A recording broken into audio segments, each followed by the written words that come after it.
ঝিনাইদহের কালীগঞ্জ উপজেলার মালিয়াট গ্রামে জমি সংক্রান্ত বিরোধের জেরে প্রতিপক্ষের লাঠির আঘাতে নায়েব আলী মোল্লা নামে এক বৃদ্ধের মৃত্যু হয়েছে।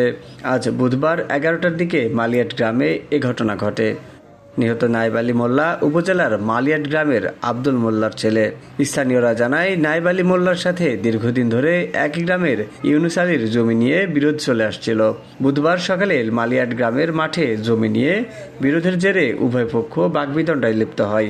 এ সময় ইউনুস আলী ও তার ছেলে আলামিন হোসেন লাঠি দিয়ে নায়েব আলীর মাথায় আঘাত করে। তার পরপরই মাঠে নায়েব আলী মাটিতে লুটিয়ে পড়ে। পরে খবর পেয়ে স্থানীয় ও তার স্বজনরা গিয়ে তাকে উদ্ধার করে কালীগঞ্জ উপজেলা স্বাস্থ্য কমপ্লেক্সে নিয়ে গেলে কর্তব্যরত চিকিৎসক তাকে মৃত ঘোষণা করেন।